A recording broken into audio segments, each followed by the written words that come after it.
ओम शांति। मीठे बच्चे, तुम्हें अभी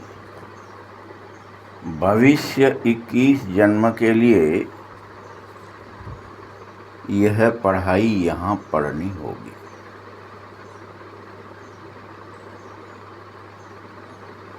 और स्वयं को कांटे से खुशबूदार फूल बनाना होगा। इसके लिए और कोई सहायता नहीं मिलेगी। आपको पढ़ाई जा रही है। भगवान ने आपके लिए स्कूल खोल दिया है, यूनिवर्सिटी खोल दी है, लेकिन इसमें तुम्हें देवताई गुण धारण करने होंगे और सबको कराने होंगे।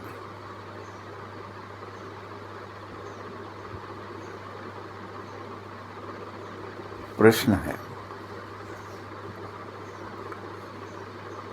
किन बच्चों की बुद्धि का ताला नंबरवार खुलता जाएगा? ऐसे कौन बच्चे हैं जिनके बुद्धि का ताला नंबरवार खुलेगा? उत्तर है,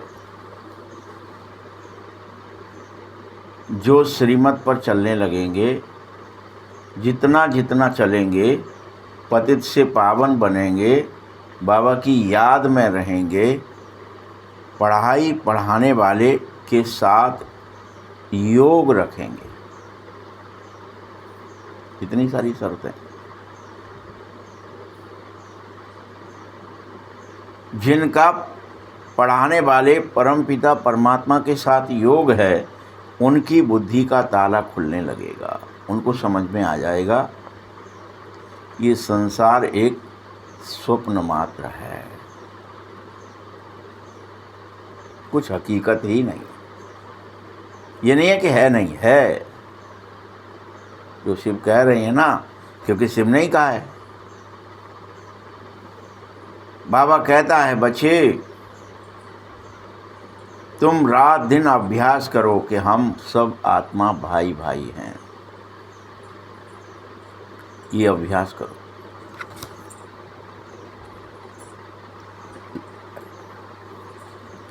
अभ्यास करो, हम सब भाई भाई हैं। ठीक है, ठीक है, ठीक है।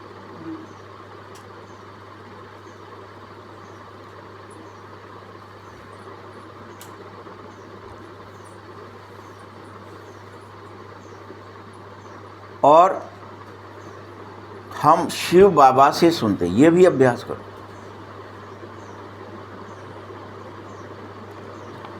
आत्माभिमानी होकर के सुनो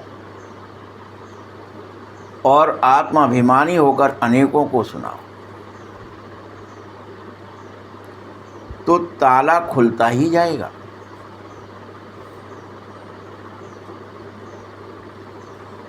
बार बार एक ही प्रैक्टिस करो, पढ़ाने वाले के साथ निरंतर योग रहे। ओम शांति। बाप बच्चों को समझाते हैं, जब यहाँ बैठ रहे हो तो ऐसे भी नहीं कि सिर्फ शिव बाबा की याद में रहना चाहिए तुम्हें।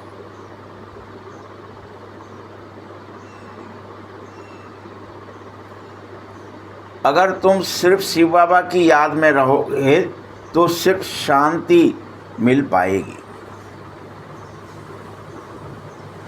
सुख नहीं चाहिए क्या तुम्हें? भगवान की याद से क्या मिलेगा? सिर्फ शांति मिलेगी। इसके लिए तुम्हें शांति में ही रहना है। क्या सुख चाहिए तो स्वदर्शन चक्रधारी जरूर बनना पड़ेगा। हर एक को जिसको सुख चाहिए उसको पूरे ड्रामे की याद करनी, स्वदर्शन चलाना पड़ेगा, उससे सुख आएगा।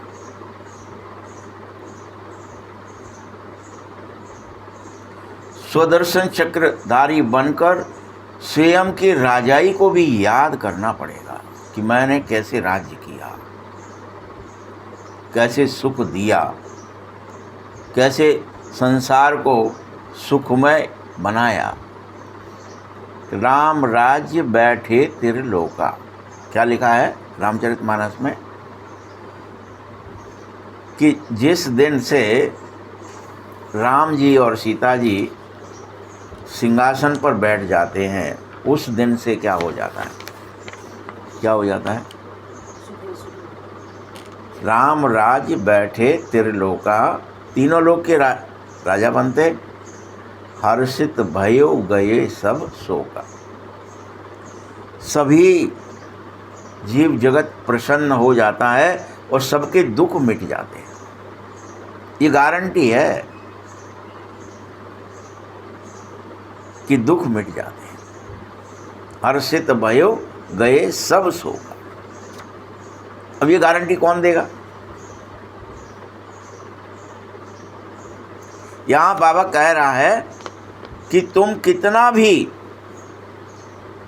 सिर्फ मुझे याद करेंगे तो सुदर्शन चक्रधारी नहीं बने तो ये चीज़ नहीं होगी।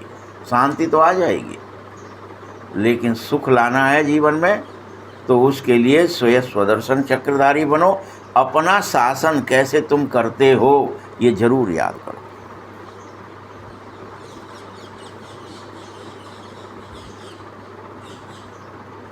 तुम पुरुषार्थ करते ही हो नर से नारायण अथवा मनुष्य से देवता बनने का, तो यहाँ पर कितने भी कोई में देवी गुण हो तो भी उसको देवता नहीं कहा जा सकता।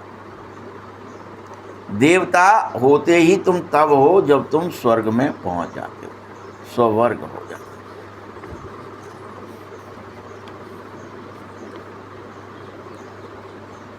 अभी तो इस पुरानी दुनिया को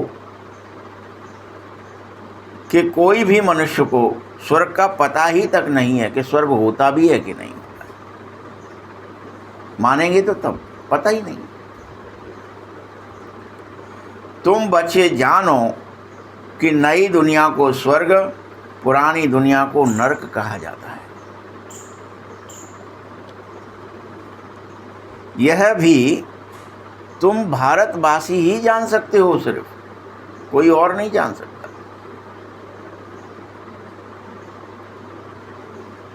जो देवता सतयुग में राज्य करते उन्हों के चित्र भी भारत में ही हैं, चाहे मंदिर के रूप में है चाहे चित्र के रूप में है कि राम दरबार का चित्र लगा हुआ है।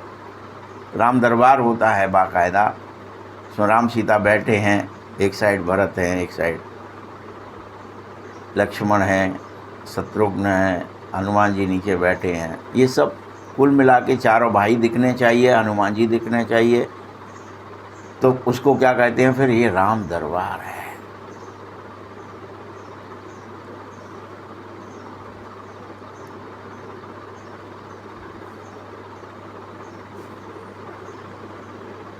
तुम सब आदि सनातन देवी देवता धर्म के हैं। लक्ष्मी नारायण का तो वो सिंहासन भी यहाँ पे अभी वर्णित नहीं है कि लक्ष्मी नारायण राज्य कैसे करते थे और उनके राज्य में सर्वांश सुख समृद्धि कैसे थी। मात्र दिखा दिया कि वो तो बस पूरी प्रकृति बनकर के, पुरुष और प्रकृति पैर चाप रही है और वो योग निद्रा में है और सब कुछ चल रहा है, क्योंकि सब के सब किस में होते हैं? आपको भेजा भी था, अनुशासन में होते हैं। किस में होते हैं? अनुशासन में होने के कारण क्या होता है? किसी का हम पर शासन नहीं होता है।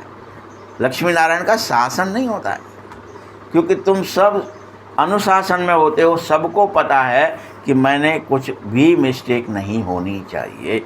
मैं हर एक आत्मा अनुशासित हो जाती है, अपने हिसाब से जगना, अपने हिसाब से सोना, अपने हिसाब से खाना पीना, अपने हिसाब से कर्म करना, व्यवहार करना, विचार करना, भावना करना, और वो सब अनुशासित होते हैं कि ये सब देवीय भाषा होनी चाहिए। और हर एक को ये अनुशासन है, मुझे किसी के बारे में भी अंश मात्र भी न गलत सोचना है, न गलत समझना है, न गलत करना है। ये निश्चित हो जाता है पूरी तरह से।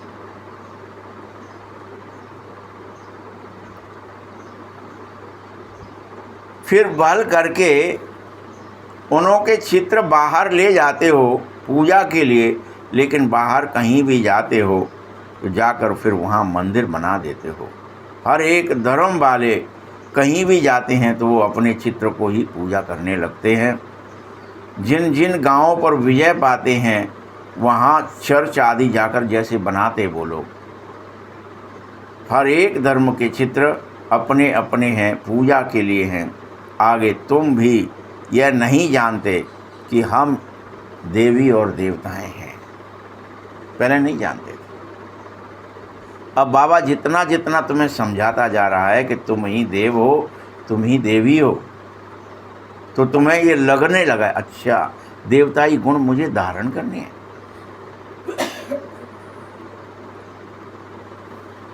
अपने को तुम अलग समझकर उन्हों की पूजा करते थे, और धर्म वाले पूजा करते हैं तो जानते हैं कि हमारा धर्म तो क्राइस्ट ने स्थापित किया, या बुद्ध ने किया, या महावीर ने किया, गुरु नानक ने किया। तो जिस धर्म का जो धर्म स्थापित होता है वह तो ये समझ जाता है कि हम अगर क्राइस्ट ने किया है तो हम क्रिश्चियन हो गए, बुद्ध ने किया है तो हम बौद्ध हो गए।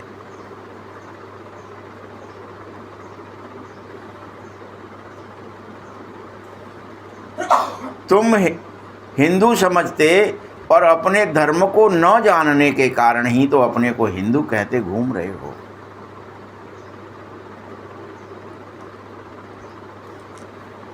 लेकिन पूजते तो अभी भी देवी देवताओं को ही हो। भले हिंदू कह रहे हो लेकिन पूजा किसकी कर रहे हो तुम? देवी देवताओं की कर रहे हो।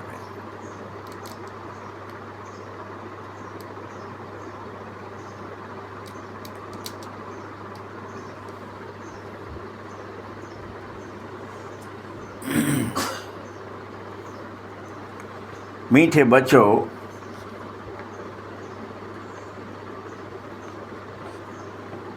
कोई भी तुम में से बस देवी देवताओं के पूज ये भी नहीं समझ पा रहे कि रियल में हम आदि सनातन देवी और देवता धर्म के ही हैं।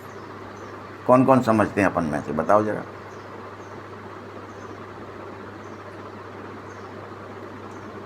हम अपने बड़ों को पूजते हैं,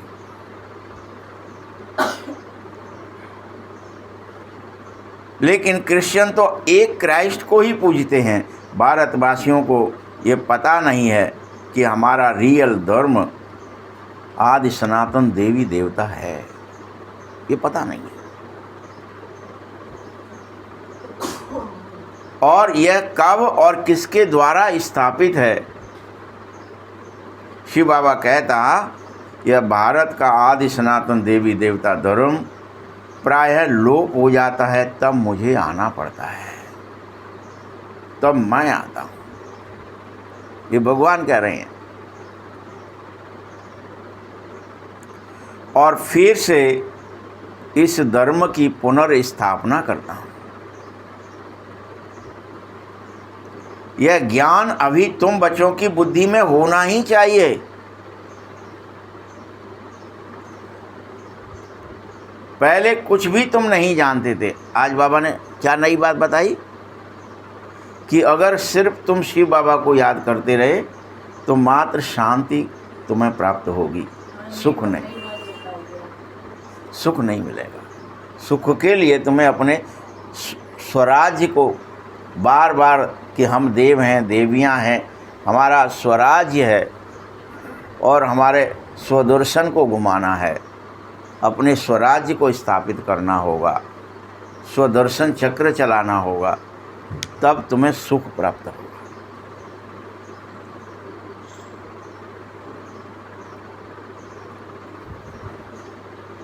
अभी तो तुम बगैर कुछ सोचे समझे भक्ति मार्ग में बस चित्रों की पूजा करते घूमते रहते हो।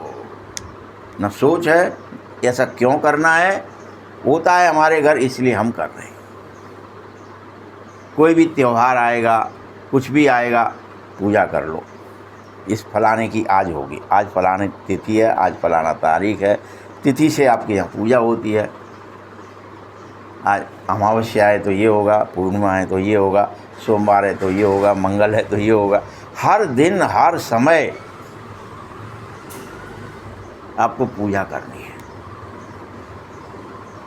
कोई व्रत है, कोई त्यौहार है, लेकिन क्यों करनी है ये नहीं पता कि ये हम ही हैं, हम ऐसा बन के गए थे। अब तुम जानो कि भक्ति मार्ग में नहीं, इस समय तुम ब्राह्मण कुल भूषण हो। शूद्र कुल वालों में और ब्राह्मण कुल वालों में रात दिन का फर्क हो जाता है, भले ही तुम्हारा एक ही शरीर है। इसी शरीर से हम शूद्र कुल में थे और इसी शरीर से हम अब ब्राह्मण कुल में आ गए हैं। शरीर नहीं बदला है, लेकिन आप में रात और दिन का फर्क हो गया है, समझ में, विवेक में, ज्ञान में, बुद्धि के अंदर। अब तुम स्वदर्शन में हो, पहले पर दर्शन में थे। इस बात को भी तुम अब समझ लो कि अब हम ब्राह्मण कुल भूषण बने हैं, शूद्र कुल से हम ब्राह्मण कुल में बदल गए हैं। ऐसा नहीं है किसी का भी कि ब्राह्मण कुल में किसी का जन्म हुआ हो, हम में से किसी का नहीं हुआ।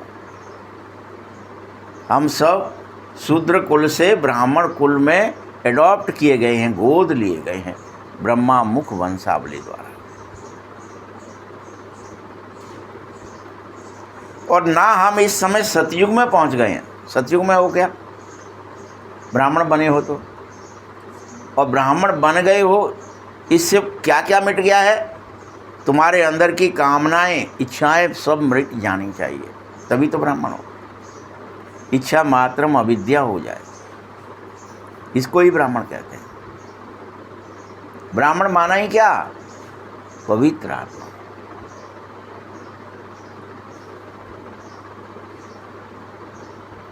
यह बात तुम सतयुग में भी नहीं समझ पाओगे।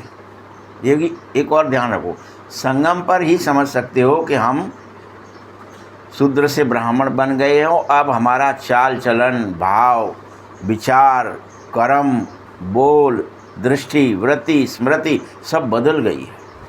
और इस बात का 24 घंटे हमको स्मृति रखनी है, याद रखनी है कि मैं शूद्र से ब्राह्मण बन गया हूँ। अब मुझे कोई शूद्र का काम नहीं करना है, मेरा नया जन्म हो गया। मैं ईश्वर की गोद में, मैं ईश्वरी। मैं अभी तक क्या था? शूद्र था तो मैं आसुरी था, असुर था, दैत्य था, असुर। और अभी ही मेरा जन्म हो गया ब्राह्मण कुल में, तो मैं क्या बन गया? ईश्वरीय बन गया, भगवान का बन गया। अब मैं वो, जैसे अपन एक वाल्मीकि की कथा सुन लेते बस, कि वाल्मीकि जो है वो बहुत ज़्यादा नृशंस हत्या आदि कर रहे थे, या इतने ज़्यादा मूर्ख दिखाए गए कि जिस डगाल पर बैठे उसी को काट रहे थे। ऐसे कितने कितने उनके उदाहरण दिए जाते। लेकिन जब वो बदले तो उन्होंने बड़े बड़े ग्रंथ लिख दिए और उनका संपूर्ण जीवन परिवर्तन हो गया और उनकी हिंसा आदि की प्रवृत्ति छूट गई। ये सब हमारे जीवन में हमको प्रत्येक को देखना चाहिए। क्या मैं ब्राह्मण हूँ? क्या मैं ब्रह्मा मुख वंशावली रियल में हूँ? क्या मुझे अब उन सब चीज़ों से घृणा हो गई है जिन्हें पहले मैं शूद्रपने में व्यर्थ में करता था? परदर्शन, परचिंतन, यानी विकृतियाँ, काम, क्रोध, लोभ, मोह, उनमें फंसा था। अब मैं ब्राह्मण बन गया हूँ, अब मुझे ये सब छूट गया है और मैं ब्राह्मण बनने से क्या बन गया हूँ? भगवान का बन गया हूँ, ईश्वरीय। पहले आसुरी, अब ईश्वरीय। कितना पर रात दिन का फर्क है। और यह तुम, बाबा क्या समझा रहा है, ये तुम सतयुग में भी जान नहीं सकोगे कि कैसे बने होंगे ये। और एक ही जन्म में द्विज बन गए, दूसरा जन्म हो गया। ये हर एक को याद रखना पड़ेगा।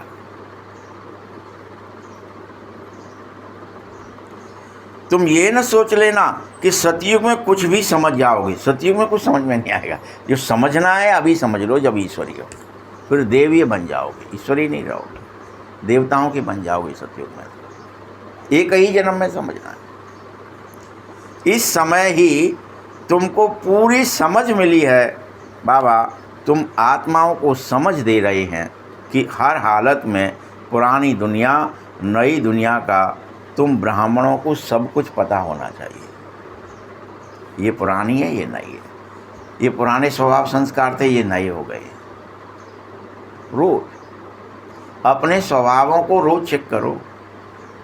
आसुरी तो नहीं कोई बच गया, ईश्वरीय होना चाहिए। अब मैं बदल गया हूँ। वो रात दिन का फ़र्क हो गया है। जैसे रात में दिन नहीं हो सकता और दिन में रात नहीं हो सकती, वैसे मुझ में कोई अवगुण नहीं हो सकते अब पुराने वाले, जो मेरे अंदर पहले ईश्वरीय ज्ञान से पहले थे। बाबा तुम सब आत्माओं को ये समझ देता है कि पुरानी दुनिया नई दुनिया का मात्र तुम ब्राह्मणों को पता है। तुम्हारे को दोनों जीवन तुमने जिए, शूद्र का भी और ब्राह्मण का भी, आसुरी भी और ईश्वरी भी। ब्राह्मणों को सब पता है। तो ईश्वर का पता होने की वजह से ही फिर पूरे कल्प भर ब्राह्मणों की बहुत कद्र की जाती है। भले वो कुक वंशावली हो जाएंगे, लेकिन कद्र क्यों रहेगी कि ब्राह्मणों को ही ईश्वर का पता है। ईश्वर कैसे आते, ईश्वर कैसे प्रसन्न होते, ईश्वर कैसे खेलते, कैसे हमारे साथ खाते, कैसे हमारे साथ रहते, कैसे हमें पढ़ाते लिखाते, कैसे हमें वो अपना बनाते। ये किसको पता है? मात्र पूरे कल्प में सिर्फ ब्राह्मणों को पता है। ये बात आप समझो। तो हम यहाँ फिर क्या करने लगे? ब्राह्मण हो तो पूजा पाठ करो, ब्राह्मण हो तो फलाना करो, ब्राह्मण हो तो आपको ये अधिकार है कि आप कर सकते हो, क्योंकि ब्राह्मणों को ही पता है। प्रसन्न करो। जब तुम मनुष्य होते हो और तुम ये भूल जाते हो कि दुनिया में ढेर मनुष्य हैं अभी भी, तो वो क्या करेंगे? वह तो आपस में लड़ाई झगड़े ही करते रहेंगे। उनके पास और कोई काम नहीं होगा, धंधा नहीं होगा, बिजनेस नहीं होगा। क्या ही करेंगे वो? लड़ाई झगड़े। ये तो है ही कांटों का जंगल। तुम जानते हो हम भी कांटे ही थे पहले। ये तुम यह भी जानते हो, तुम भी जानते हो कि हमारे अंदर भी ये कांटे थे। काम के, क्रोध के, लोभ के, मोह के, लालच के, छल के, कपट के, दंभ के, ईर्षा के, पाखंड के, घृणा के, ये सब कांटे हम में थे, जिन्हें हमें तोड़ना है, ब्राह्मण बनना है, ईश्वरीय संतान। ऐसे नहीं बन जाओगे अकेले कपड़ा चेंज करने से, याद रख लेना। या अकेला बैज लगा लिया, बन गए ब्राह्मण। ये सब मिटना है। एक एक कांटा तोड़ो, फूल बनो, तो तुम ब्राह्मण हो। शिव बाबा हमको फूल बना रहा है। कांटे इन खुशबूदार फूलों को नमन करते हैं। कांटे क्या करते हैं? खुशबूदार फूल को नमन करते हैं। यह राज अभी तुम बच्चों ने जाना है। एक गूढ़ राज है, ये गूढ़तम रहस्य है जो तुम बच्चों ने जान लिया है। हम सो देवता, सो फिर जाकर अब पुनः खुशबूदार फूल अर्थात ब्राह्मण बन गए। जो देवताएं भी थे कल्प पहले, वह भी अब खुशबूदार फूल ब्राह्मण। ब्राह्मण सर्वश्रेष्ठ जीवन है तुम्हारा, देवताओं से भी श्रेष्ठ है और उधर के कलयुग के जीवन से तो श्रेष्ठ है ही। ये ईश्वरीय जीवन है। यहाँ तुम्हें रात दिन उठते बैठते सोते जगते क्या ही चिंतन चलाना है? बाबा मेरे संग है, बाबा मुझे पढ़ा रहा है, बाबा मुझे बदल रहा है, बाबा मेरे जीवन के हर भाव को, भावना को, कर्म को, बोल को, दृष्टि और वृत्ति को बदल रहा है। 24 घंटे अपने को भगवान को अर्पित कर दो। तुम बदल दो प्रभु, तुम्हें जैसा मुझे बनाना है वैसा बना दो। मैं आपके सर्व भाव से समर्पण में आ गया हूँ, मैं आपके प्रति समर्पित हूँ, आपकी गोद में हूँ। आपको जो करना है करो, जो करना है। मुझे ठोको, पीटो, काटो, पहनो, मुझे कुछ भी करो आप, मैं आपकी शरण में हूँ, बस मुझे बदल दो। कैसे कांटे से फूल बनेंगे ये आप जानो, बना दो। इतना समर्पण होना चाहिए, सर्वभावेन समर्पण। परित्रज्याय सर्वधर्माणि मामेकम शरणं व्रज। ये गीता का जो श्लोक है कि हर हालत में चेंज होना है, परिवर्तन होना है। सभी धर्म जो मेरे अंदर हैं, माता का धर्म, पिता का धर्म, भाई का धर्म, भाभी, जो भी धर्म है सब मिट जाए और क्या बन जाऊं? मैं आत्मस्वरूप में टिक जाऊं और ईश्वर की गोद में चला जाऊं और मैं बदलने के लिए अपने को समर्पित कर दूं। बाबा तुम जानो। जो चीज़ समर्पित की जाती है भगवान उसको क्या करे क्या न करे तुम जानो, वो कर देगा। यह राज तुम जानो कि हम जो ब्राह्मण हैं, बाबा ने समझाया है, यही ड्रामा है। आगे तुम ड्रामा को अलग देखते थे, बाइस्कोप द्वारा देखते थे। ये बाइस्कोप है, पहले तो नहीं था। कोई पिक्चर बनती थी क्या पहले? कुछ सालों पहले, 100 वर्ष पहले तो कोई जानते नहीं थे। खेलना है तो रामलीला खेल लो, नाटक ही खेलते थे, बाइस्कोप नहीं था, फिक्स नहीं था। अब तो लेकिन बने हो ना, क्या बने हो? क्योंकि बाबा को दृष्टांत देने में सहज हो जाए, इसीलिए बच्चों को समझा रहा है कि ये साइंस भी तो तुम बच्चों की सीखने की चीज़ है, तुमको सीखनी है। बुद्धि में जब साइंस के संस्कार आते हैं तो वहाँ काम में ज़रूर आएंगे। दुनिया कोई एकदम ख़त्म नहीं हो जाएगी, संस्कार ले जाकर जन्म तो लेने पड़ेंगे। अनेकों के अनेकों संस्कार साथ में चले जाएंगे। संस्कार कभी मरते नहीं हैं, जो रह जाएंगे वो साथ जाएंगे। बाबा समझा रहा है कि जैसे अगर कोई के अंदर ये विमान आदि बनाने के संस्कार हैं तो वो साथ चले जाएंगे सतयुग में भी। वहाँ जाके भी तो विमान चाहिए, पुष्पक विमान चाहिए।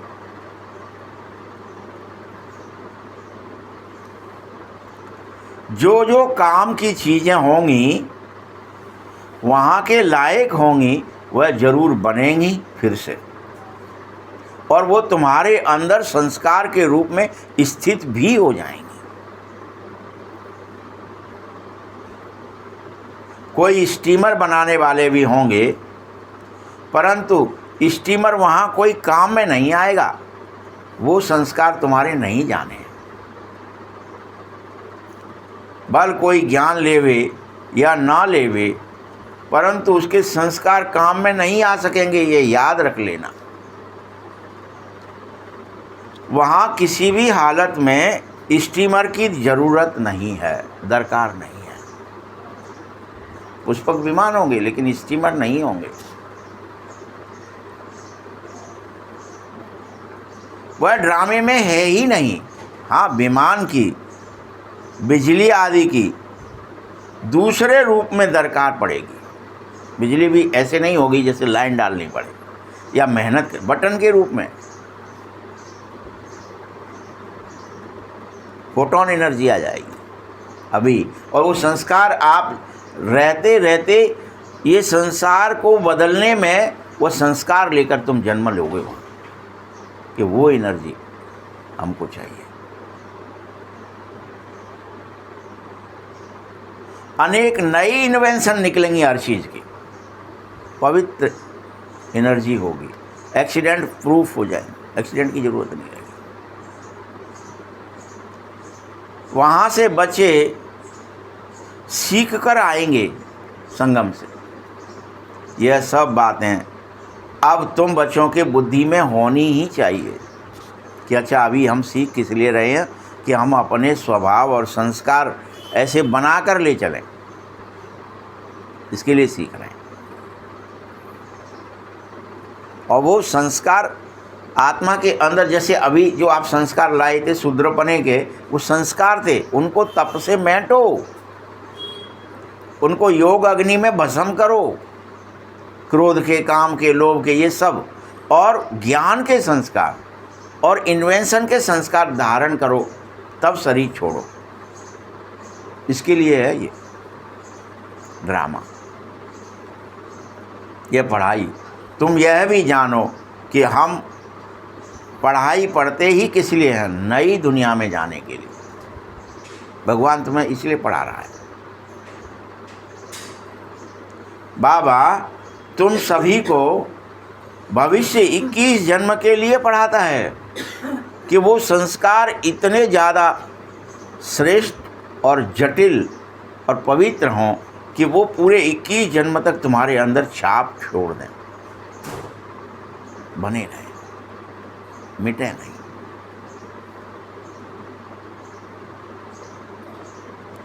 हम स्वर्गवासी बनने के लिए ही तो पवित्र बन रहे हैं। अभी तक हम नरकवासी थे। पहले क्या थे तुम?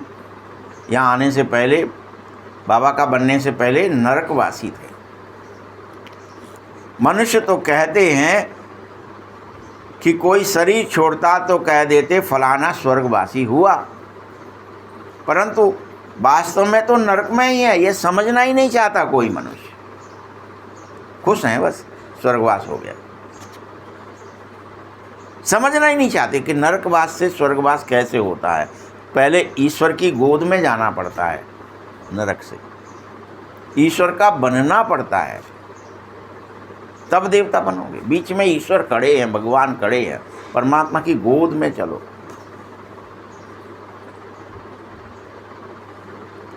तुम्हारे बुद्धि का ताला खुलेगा ही नहीं तो ताला लॉक है। और ईश्वर की किरणें, गॉड रेज कहते हैं ना, गॉड ईश्वर की रेज माने किरणें, उससे बुद्धि का ताला खुलता है। माया का ताला है। किसी को भी समझ में नहीं आ रहा कि मैं पवित्र होने से क्या होगा, देवताई गुण धारण करने से क्या होगा, सुख देने से क्या होगा। उसको सारे ईश्वरीय गुणों को, पवित्रता को, सुख को, शांति को फैलाना है, देना है, बांटना है, बोना है, तो फसल बनेगी। तब जाके सतयुग और त्रेता तक काटते रहोगे। ये वो समय है जो 18 मतलब 20 जो जन्म है, 8 और 12, 12 और 8 20 जन्म, जो एक जन्म बोया जा रहा है अभी संगम पर, और 21 जन्म काटा जाएगा। ऐसी फसल है ये।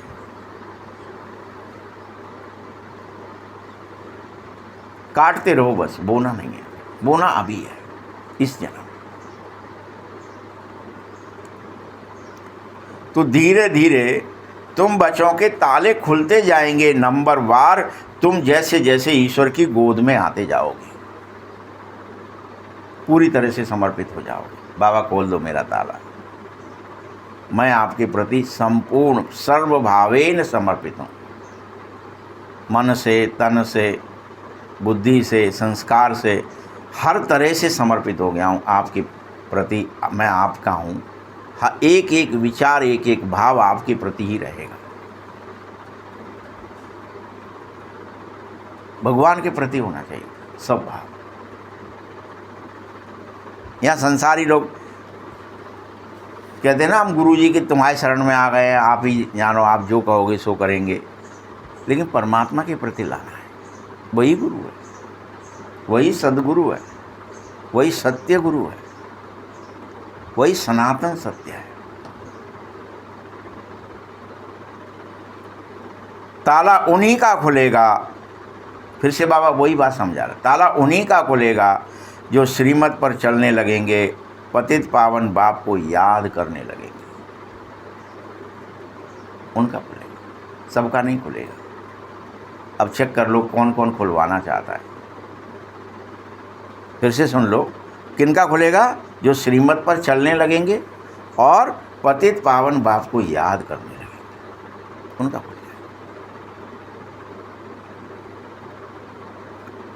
बाप ज्ञान भी दे रहे हैं और याद भी सिखा रहे हैं, दोनों चीज़ें एक साथ। क्योंकि बाप तो टीचर है ना, तो टीचर जरूर पढ़ाएगा ही। जितना टीचर और पढ़ाई से तुम्हारा योग हो जाएगा, जितना, उतना तुम्हें ऊंच पद, श्रेष्ठ पद मिल जाएगा।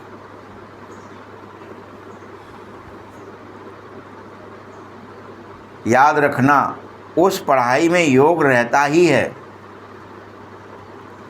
जानते हो ना, जैसे कोई बैरिस्ट्री आदि पढ़ने जाता तो वो उस बैरिस्टर से पढ़ता ना जो उसको बैरिस्ट्री पता है। यहाँ तो तुम्हें बाप खुद पढ़ा रहा है, और बाप में तो सातों गुणों का सागर है बाबा। तुम यह बात भूल कैसे सकते हो कि परमात्मा अगर पढ़ाएगा तो जो सातों गुणों का समुद्र है वो तुम्हारे अंदर ना डाले। वो पवित्रता, सुख, शांति, आनंद, प्रेम, ज्ञान, शक्ति सब डालता है, तुम्हारा उड़ेल देता है।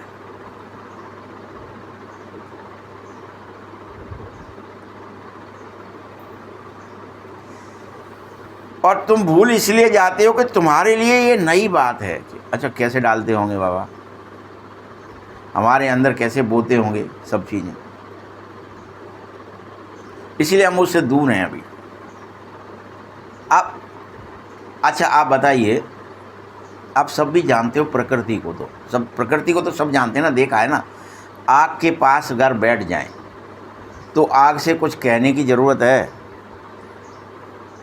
कि आप हमें तपस दे दो, अपनी अग्नि दे दो, अपनी आग की। आप जितना नज़दीक होते जाएंगे आग के, और आग में ही कूद गए तो आग ही हो जाओगे। तो जब यहाँ ये बात समझ में आ रही है, ऐसे ईश्वर के नज़दीक जाना है, और नज़दीक जाने के लिए तुम्हें अंतर्मुख होना है, अतीन्द्रिय होना है, और कुछ नहीं करना है। अतीन्द्रिय हो जाएंगे तो इंद्रिय सुख चला जाएगा।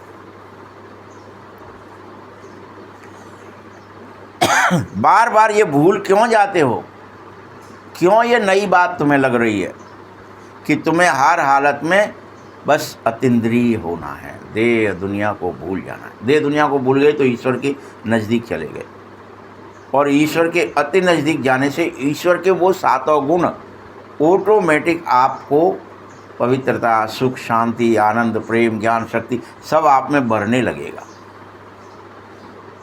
आपकी इच्छाएं, कामनाएं, वासनाएं, तृष्णाएं, घृणाएं सब मिट जाएंगी। ईर्ष्याएं, क्रोध आदि सब मिट जाएगा। राग, द्वेष सब भस्म हो जाएगा उसमें। वो ऐसी आग है, वो तपस है। बस बैठ जाओ बाबा के पास, बाबा की गोद में, बाबा के अति नज़दीक। बार बार क्यों भूल जाते हो? जो बच्चे भूल जाते हैं उनकी निशानी है वो देह को याद करना उन्हें सरल लगने लगता है। मतलब भूल गए, रिश्तेदार याद आएगा, नातेदार याद आएगा, पड़ोसी याद आएगा, घर के याद आएंगे। माने तुम क्या हो गए? तुम भगवान को भूल। ये निशानी है कि अच्छा अब तुम वियोगी हो गए, योगी नहीं रहे। योगी कब तक हो? जब तक देह दुनिया से तुम गुम हो गए। जैसे दादी को बार बार पूछा ना, क्या करते हो, कि वो अपने आप आंख बंद हो जाती है और मैं कहीं गुम हो जाती हूँ, और फिर बाबा दिखता है बाद में। उससे बात भी होती है, मुलाकात भी होती है, सब होता है, लेकिन वो गुम हो जाती हूँ उसके बाद होता है सब। जब तक मुझे यहाँ का कि मैं सभा में बैठी हूँ, मैं मेडिटेशन कर रही हूँ, ये सब याद है, तब तक मुझे कुछ नहीं होता। ये गुलजारदारी के खुद के वचन है, कोई और के नहीं है। हम लोग जाके बैठ करके 84-85 में ऐसे वो एक सोफ़ा पे बैठे हैं, हम लोग इधर बैठे हैं, कोई इधर खड़ा है, वो आराम से बात कर रहे थे। पूछा था यही क्वेश्चन कि आपके साथ होता क्या है, आप करते क्या हो, कैसे जाते हो, क्या फील होने लगता है? मैंने कहा भूल जा, गुम हो जाते हैं हम। यही शब्द था, गुम हो जाते हैं। अब चेक करो हम कितना गुम हो जाते हैं उसकी याद में। कौन कौन हो जाते हैं, कितनी देर के लिए हो जाते हैं? वो तो जब तक मुरली चलती, रात भर के लिए अगर मुरली चल रही है, रात भर चलती थी पहले मुरली, शाम को शुरू हुई, रात भर सुबह के 4 बज गए तब मुरली बंद हुई, पता चला। अब उस दिन उतनी देर तक पूरी तरह गुम हैं, उतने घंटे। और बाद में होश आया तो बॉडी में पेन है, बस दर्द के मारे पटक दिया जाता था उनको, अनासुत पड़ी रहती थी। क्या हो गया पता नहीं, क्या हो गया, शरीर के अंदर से जान चली गई। कैसे चली गई? क्योंकि पर काया कोई प्रवेश है। उतनी देर आपको बाद में दिक्कत होगी, पहले उसको पता ही नहीं है बैठा है कि खड़ी है कि सो रही है कि जग रही है कि नहीं है, संसार शरीर क्या है, संसार पता ही नहीं। क्या मुरली सुनाई, फिर खुद ही पढ़ती थी। क्या सुनाया बाबा ने आज? खुद को पढ़ना पड़ती थी मुरली, होश ही नहीं था।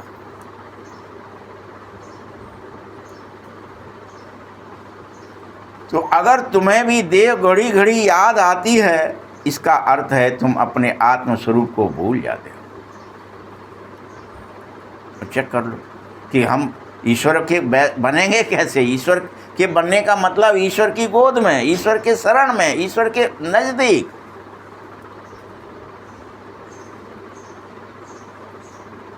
अब बर्फ में चले जाओगे तो क्या ही होगा। अभी चले जाओ हिमालय से कहना पड़ेगा मुझे ठंडक दे दो। हिम तो ऑटोमेटिकली आप पहुँचे कि ठंड शुरू हो गई आपके अंदर। दूर हो तब से ही शुरू हो जाएगी। और जितना नज़दीक चले जाओगे, -40 में चले गए तो आपको -40 फील होगी बाकायदा कि मर गए, कपकपी आ रही है, 10 कपड़े पहने हुए हैं फिर भी दम निकल रही है ठंड के मारे। क्या ही हो गया भाई? देनी पड़ी क्या उसको? मांगनी पड़ी क्या आपको? तो जब आपको ये सब बातें पता है कि हम अपने शरीर को भी जब पंच महाभूत के पास ले जाया जाता है तो उसके गुण ऑटोमेटिकली हमारे अंदर प्रवेश करते हैं। तो फिर अपने को, आत्मा को क्यों नहीं बाबा के नज़दीक ले जाते? कुछ नहीं करना पड़ेगा आपको मांगना नहीं पड़ेगा भीख की तरह कि बाबा हमें शक्ति दे दो, पवित्रता दे दो, सुख दे दो, आनंद दे दो, प्रेम दे दो, ज्ञान दे दो। मांगना पड़ेगा क्या? बताइए। क्योंकि देने जैसी कोई उसके पास तो है और आप में स्वतः प्रवेश करेगी। मांगना नहीं पड़ेगा। और मांगने से मिलता भी, आप मांगे दूर खड़े रहें, नज़दीक न जाएं। अभी यहाँ से आप हिमालय से मांगे, हे हिमालय हमें ठंड दे दे। कितनी तपस्या कर लो, त्याग कर लो, क्रियाएं कर लो, धूप बत्ती अगरबत्ती चढ़ा दो, आरतियाँ कर लो, उसकी कुछ मिलेगा ठंड? बताइए।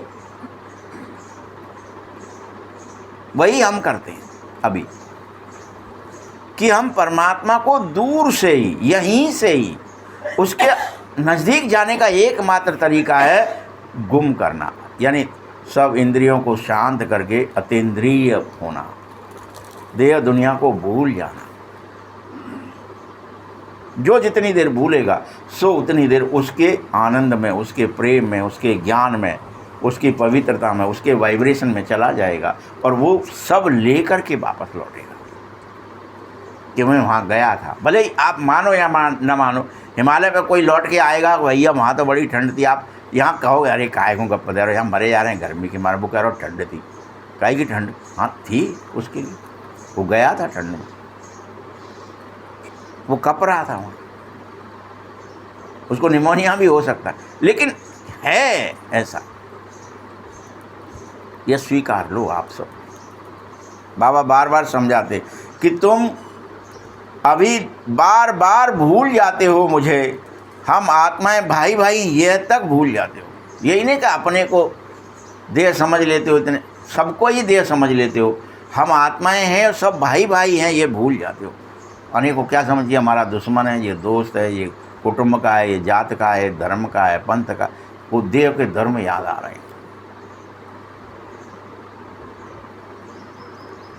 बाबा तो जानता है कि मैं परमात्मा हूँ, वो कभी नहीं भूलता खुद को। और तुम बार बार भूल जाते हो मैं आत्मा हूँ। हम भूल जाते हैं ना, वो नहीं भूलता कि मैं परमात्मा हूँ, वो कभी नहीं भूलता। और इसीलिए वो आत्माओं को समझाता है कि तुम सब अपने को आत्मा समझो। क्यों भूल गए बार बार? फिर से मैं नहीं भूला, इसलिए तो मैं तुम्हें समझाने के लिए तत्पर हूँ। फिर भूल गया, ये फिर भूल गया, फिर याद दिला। हमको रोज़ इतने सालों से कितनी साल हो गए, 88 साल जो भी हो गए, 82 साल, 84 साल जो हो गए, उतने दिनों से रोज़ एक ही बात समझा, अपने को आत्मा निश्चय करो, आत्मा निश्चय करो। कर पाए अपन? अभ्यास की कमी है, या अपने दृढ़ता की कमी है, या भगवान की बात सुनाई नहीं दे रही है? क्या बहरे हो गए हैं अपन? क्या हो गया बताओ ना? या पागल वागल है कि कुछ समझ में नहीं आता है, कोई कुछ भी बोलता है? हैं? क्या नहीं है?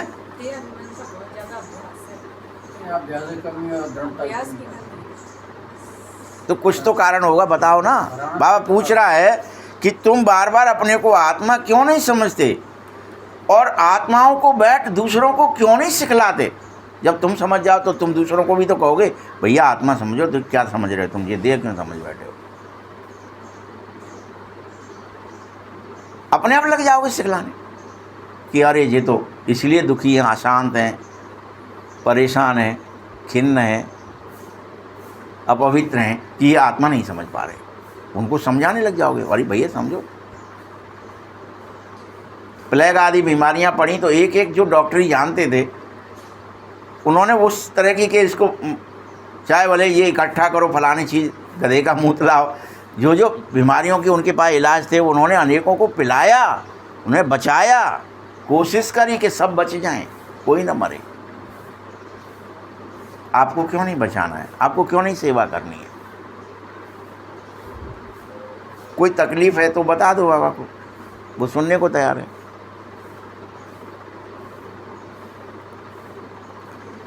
ये आत्मा कान से सुनती है, सुनाने वाला भगवान है, परमपिता परमेश्वर, उसको सुप्रीम आत्मा कहते हैं। तुम जब किसी को समझाते हो तो ये बुद्धि में तुम्हारे क्यों नहीं आता कि हमारी आत्मा में ज्ञान है, और आत्मा को यह सुनाता हूँ वो ज्ञान हमने बाबा से जो सुना है हम अनेक आत्माओं को सुनाएं। ये है बिल्कुल नई बात। तुम दूसरों को जब पढ़ाओगे तो देही अभिमानी होकर ही पढ़ाओगे, नहीं तो खुद ही भूल जाओगे तो पढ़ाओगे कैसे? कोई आप खुद कोई क्रिया करो, किसी और से कहो, वो काम आपको आता होगा तो आप कहने में अच्छा लगेगा। अगर आप पवित्र नहीं है और दूसरे से कहें पवित्र बनो तो क्या कह पाओगे? आपको शर्म आएगी। तो ऐसे ही आप आत्मस्मृति में होंगे तो ही तो दूसरे से कहेंगे भैया आत्मस्मृति में लौटो। ये क्या कर रहे हो? क्यों बार बार देह की दुनिया की बातों में फंसे रहते हो दिन भर? तुम बच्चों के बुद्धि में देही अभिमानी होकर यह बात जरूर आनी चाहिए, याद रखना चाहिए कि मैं आत्मा अविनाशी हूँ, अमर हूँ। आए मरे दिन भर जो लग रहा है ना आपको, भूख से मरे, प्यास से मरे, गर्मी से मरे, सर्दी से मरे, बीमारी से मरे, भय से मरे, चिंता से मरे, दुख से मरे, क्या समझो अपने को? मैं आत्मा अविनाशी हूँ। बार बार याद दिलाओ, मैं अविनाशी हूँ, मैं अमर हूँ। मुझे अलग से कोई अमृत पीना नहीं है, कोई अमर कथा सुननी नहीं है, हूँ ही अमर। यही तो सुना दिया है बाबा ने, यही तो समझा दिया है हम पार्वतियों को, तुम हो ही अमर, कोई मरे नहीं कभी। मैं आत्मा कर्मेंद्रियों द्वारा पाठ बजा रही हूँ।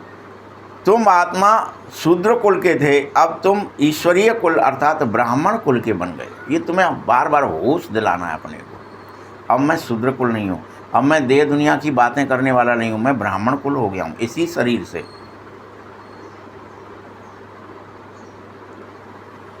फिर अब मैं यह शरीर छोड़ देवता कुल में जाऊँगा, वहाँ शरीर भी मुझे पवित्र मिलेगा और आत्मा भी मेरी पवित्र हो जाएगी। हम सब आत्मा भाई भाई हैं। यह बाप बच्चों को रोज़ पढ़ाता है। बच्चे फिर कहेंगे हम भाई भाई हैं। भाई को पढ़ाते हैं, आत्मा को भी समझाओ। आत्मा शरीर द्वारा सुन रही है। ये बड़ी महीन बात है। आत्मा सुन रही है लेकिन कान से सुन रही है। आत्मा सुन रही है, कान नहीं सुन रहा। कान माध्यम है। ये महीन बात को समझो। स्मृति में क्यों नहीं आता है? आधा कल्प तुम देह अभिमान में रहे हो ना, इसलिए बार बार स्मृति भ्रंश हो जाती है। इस समय तुमको देही अभिमानी में होकर रहना चाहिए, अपने को आत्मा निश्चय करना चाहिए, आत्मा निश्चय कर बैठना चाहिए। कितने बैठते हैं अपन, चेक करो कि हम आत्मा निश्चय करके बैठे हैं या शरीर निश्चय करके अभी यहाँ बैठे हैं। सब चेक करें अपने को। आत्मा निश्चय कर सुनना चाहिए और परमपिता परमात्मा सुना रहा है यह समझना चाहिए कि भगवान सुना रहा है, मुझे उसकी बात ही सुननी है, माननी है, उसका प्रयोग करना है। मुझे परमात्मा का बनना है। आत्मा परमात्मा अलग रहे बहुकाल, ये वहाँ तो नहीं पढ़ाऊँगा, ये अभी ही पढ़ा रहा हूँ कि तुम बहुत दिन हो गए मुझसे बिछड़े हुए बच्चे, आओ मेरे बन जाओ, मेरी बात सुनो, समझो और इस पर चलो।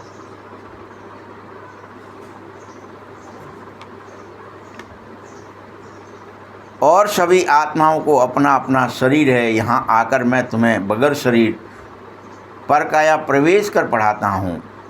मैं सुप्रीम आत्मा हूँ, मुझको शरीर नहीं है, दूसरे की आत्मा का ही नाम नहीं, मुझ आत्मा का नाम शिव है, जानते हो, लेकिन शिव का शरीर नहीं है। मैं सुप्रीम हूँ, मेरी महिमा ही अलग है तुमसे।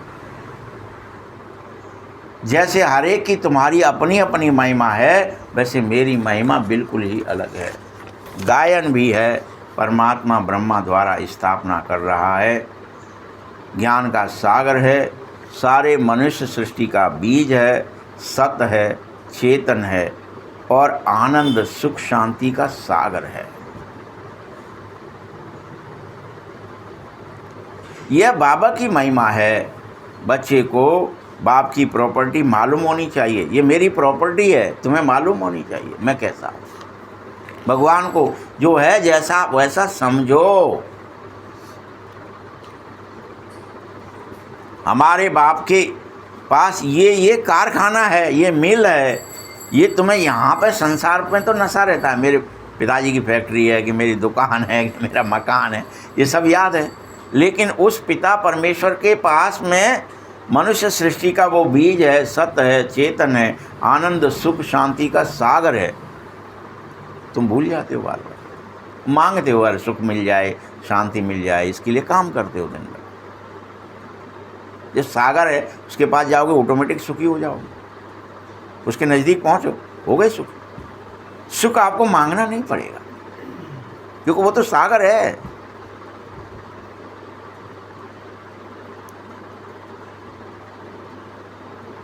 तुम आत्मा अमर हो, यह भी तुम बार बार भूल जाती हो। तुम्हारी कभी मृत्यु नहीं हो सकती, लेकिन दिन भर हमें आए मर न जाए। प्रेम के सागर भी तुम हो, फिर से बनो। तुम्हें प्रेम है तुम्हारे अंदर, तुम खड़ूस जो बन गए हो बातों करने में, वो नहीं हो तुम रियल में। ये लक्ष्मी नारायण प्रेम के सागर ही होते हैं। ये कभी लड़ते झगड़ते नहीं हैं। यहाँ तो तुम आपस में अभी कितना लड़ते झगड़ते हो भाई, बात मत पूछो। किसी पर भी तन्ना रहे हो, बनना रहे। प्रेम में और ही घोटाला पड़ गया है। यहाँ तो कोई प्रेम करना ही नहीं चाहता, सब घोटाला कर देंगे। ऊपर से प्रेम होगा, अंदर से कुछ और चल रहा हो, दिखावा, घोटाला है। बाप आकर तुम्हारे समस्त विकारों को बंद करा रहा है, कह रहा है बंद करो ये सब, घोटाला मत करो, प्रेम में भी निश्चल प्रेम करो, जिससे भी करो, नहीं तो मत करो। हम क्या करें, ऊपर से प्रेम दिखावा, प्रेम का अंदर काट रहे। ये बड़ा गड़बड़ है। मुंह में राम बगल में छुरी, वो वाला हिसाब सब जगह प्रेम में हो गया है। अगर तुम विकार बंद नहीं करोगे तो बेहद मार पड़ेगी तुम में, ये याद रख लेना। बाबा ने समझा दिया है, नहीं कर रहे मार पड़ेगी। फिर मत कहना मारा क्यों हमें, मार पड़ेगी। इसीलिए पवित्र बनो, तभी पवित्र दुनिया के मालिक बनोगे, नहीं तो मार खानी पड़ेगी, जा ही नहीं सकोगे। काम महाशत्रु है, इसीलिए बाबा के पास आए हो ना। और तो कहते हो ना विकर्म किया, तो अब बताओ हल्का हो जाओ। इसमें मुख्य विकार की बात है। बाप बच्चों को कल्याण अर्थ पूछता है, तुम्हारा भला करने के लिए पूछता है। बाप को ही कहते हैं हे पतित पावन हमें पवित्र बना, हे प्रभु, हे ईश्वर। फिर तुम हे करके मुझे बुलाते। पतित विकार में जाने वाले को ही कहा जाता है तुम इन विकारों को पूरी तरह भूल जाओ। ये नहीं कह सकते, बहाना नहीं मार सकते, विकार इसलिए नहीं भूले, उसलिए नहीं भूले, ये बहाना वो बहाना, कुछ नहीं। बहाना है तो मार खानी पड़ेगी, बेहद मार पड़ेगी। ये दुनिया भी पतित है, मनुष्य भी पतित हैं, 5 तत्व भी पतित हैं। वहाँ तुम्हारे लिए मैं सब कुछ पवित्र बनाऊंगा। तुम्हें तो सब पवित्र चाहिए, 5 तत्व भी पवित्र चाहिए, मनुष्य भी पवित्र चाहिए और दुनिया भी पवित्र चाहिए। इसकी स्थापना कर रहा हूँ, आया हूँ तुम्हारे लिए बना के जाऊँगा। बस तुम खुद प्रतिज्ञा करो कि मैं पवित्र बनूँ।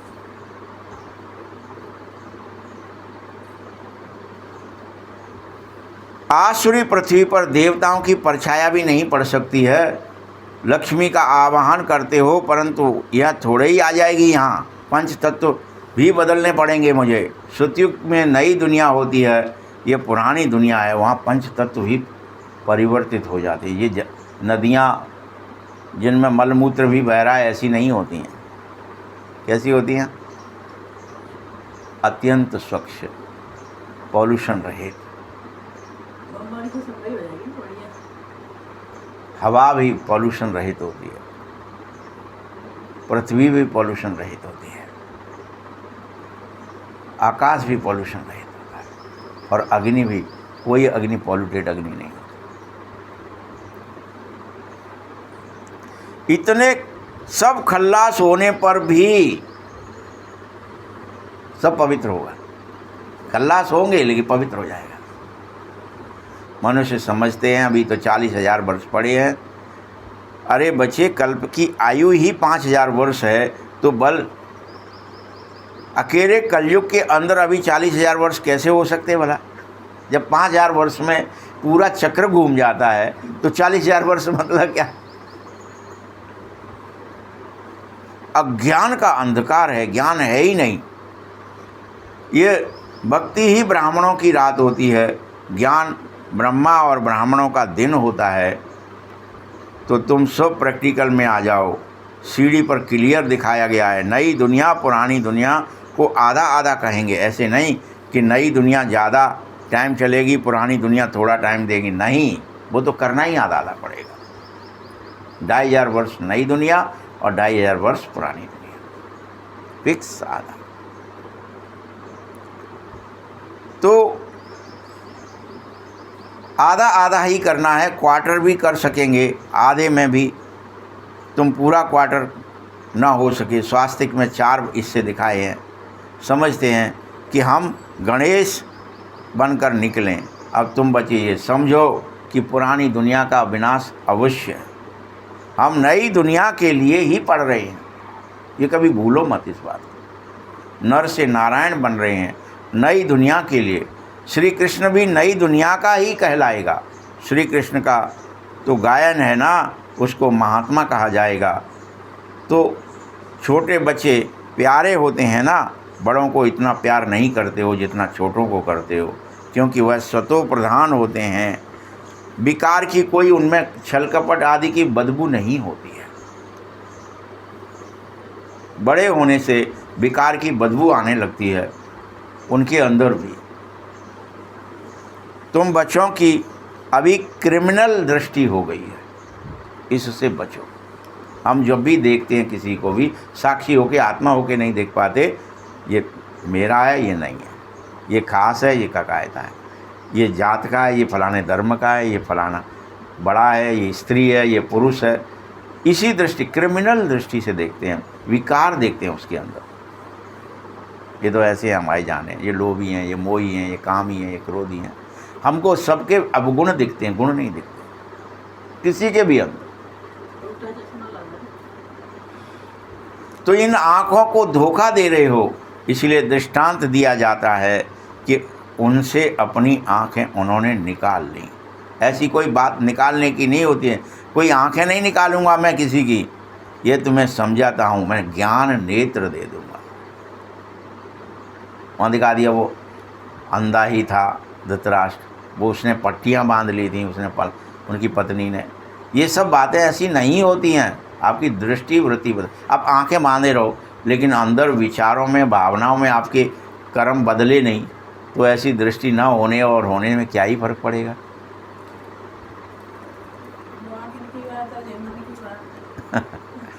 तुमको सबको ज्ञान की तीसरी आंख दी है। अब तुम ये मत सोच लेना कि कौन सी आंख दी होगी हमें, ज्ञान की आंख दी है। और आत्मा को स्पिरिचुअल ज्ञान दिया है, आत्मा में ज्ञान है। बाबा कहता है मुझे भी ज्ञान है।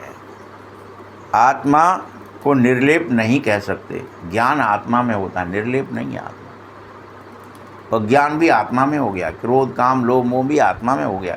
ये कोई आत्मा निर्लेप होगी तो फिर सुख दुख आत्मा को भोगेगा ही नहीं, आत्मा को ही भोगना है, सुख भी और दुख। आत्मा ही एक शरीर छोड़ दूसरा लेती है, लेकिन आत्मा तो अविनाशी है, अति सूक्ष्म है, और इतने सूक्ष्म होने पर भी 84 जन्मों की एक्टिंग भरी पड़ी है। ऐसी है आत्मा, ऐसी एक चिप है जिसमें 84 जन्म भी भरे हैं और फिर भी दिखाई नहीं दे रहे। वह निर्लेप कह न सके, पहले अपने को तुम आत्मा रियलाइज करो। बाबा बार बार तुम्हें एक ही आदेश देता है। कोई पूछता है जानवर कहाँ जाएंगे, अरे जानवर की तो बात छोड़ ही दो, पहले आत्मा को तो रियलाइज कर, तू तुझे सब समझ में आ जाएगा। खुद के से भागना चाहता है, इसकी समझा दो पहले, उसकी समझा दो पहले, किसी और की समझा दो पहले, सबकी पहले, बाद में मैं अपनी समझूंगा। बाबा क्या कह रहा है, पहले तू अपनी समझ, फिर तुझे सब समझ में आ जाएगा। तू पहले अपने को रियलाइज तो करके मैं आत्मा हूँ। मैं आत्मा कैसी हूँ, क्या हूँ, क्यों हूँ, ... ये सब तू पहले समझ। जब तू अपने को आत्मा ही नहीं जानता, मुझे फिर क्या ही जानेगा। जब मुझे जानेगा तो फिर विश्व को जानेगा। पहले आत्मा को जानना है, फिर बाबा को जानना है, फिर अपने आप तुम्हें संसार जानने में आ जाएगा। ये चराचर जगत कैसा है, क्यों है, कहाँ से है। ये सब महीन बातें तुम बच्चों की बुद्धि में होनी चाहिए। आत्मा में 84 जन्म की एक्टिंग है, वह एक्टिंग बजती ही रहेगी। फिर कोई कहते हैं ड्रामा में नूद होगा, फिर हम पुरुषार्थ तो क्यों करें। अरे बगैर पुरुषार्थ तो पानी भी नहीं मिलेगा तुम्हें।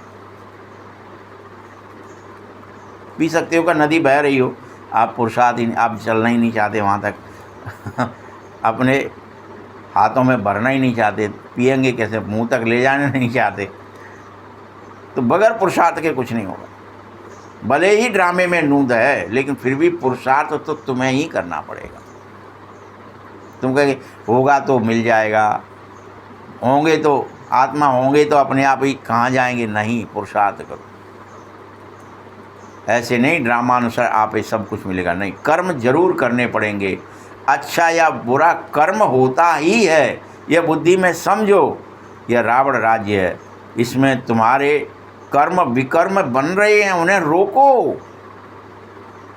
तुम बार बार जो कुछ भी सोच रहे हो, देह दुनिया रिश्ते नाते, उससे तुम्हारे विकर्म बन रहे हैं, पाप बन रहे हैं, उन्हें रोको।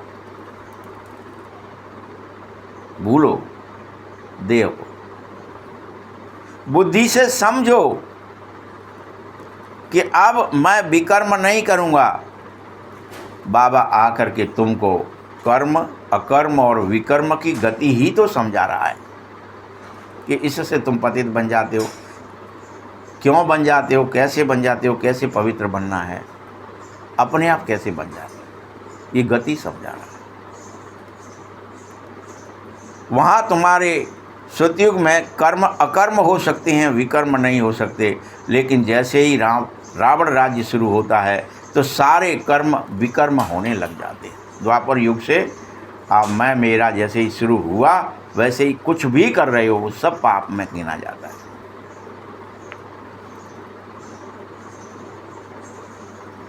जो गीता पाठी हैं वो कभी ये अर्थ नहीं निकालेंगे, वह तो सिर्फ पढ़ कर के सुना देंगे, संस्कृत का कोई श्लोक सुनाएंगे, फिर हिंदी में भी अर्थ करेंगे तो कुछ का कुछ कर देंगे। बाबा कहते कुछ कुछ अक्षर बल ठीक भी है गीता का, जैसे भगवानों अक्षर है तो ठीक है, परंतु उसमें भी कृष्ण लिख दिया। भगवान कौन है ये बताया ही नहीं। भगवान किसको कहा जाता है किसी को पता ही नहीं। इस तरह से तुम फंस जाते। अच्छा, मीठे मीठे सकीलदे बच्चों प्रति माता पिता बाप दादा का याद प्यार और गुड मॉर्निंग। रूहानी बाप की, रूहानी बच्चों को नमस्ते। रूहानी बच्चों की भी बाप दादा को बहुत बहुत याद प्यार और नमस्ते। धारणा के लिए मुख्य सार है, बेहद बाप के प्रॉपर्टी की मैं आत्मा मालिक हूँ। ये तुम्हें होश में समझना है कि जो भगवान की प्रॉपर्टी है, पवित्रता, सुख, शांति, आनंद, प्रेम, ज्ञान, शक्तियाँ, जो भी कुछ है, दया, क्षमा, ये सब भगवान की प्रॉपर्टी है। इसकी मैं आत्मा मालिक हूँ। जैसे तो मैं मास्टर सागर हूँ सबकी, छोटी मोटी नहीं हूँ। जैसे वो सागर है तो मैं मास्टर सागर हूँ। सदा इसी नशे में रहो। कौन कौन रहेंगे देख लो, चेक कर लो। मतलब आपके अंदर में जैसे गर्मी भी है सूरज जैसी, करोड़ों सूर्य जैसी, ठंडक भी है अनेकों हिमालय जैसी, वैसे ही आपके अंदर पवित्रता है, सुख है, शांति है, आनंद है, प्रेम है, धर्म है, न्याय है, सत्य है, सब कुछ है आपके अंदर। दया है, क्षमा है, ये भगवान के सारे गुण हैं।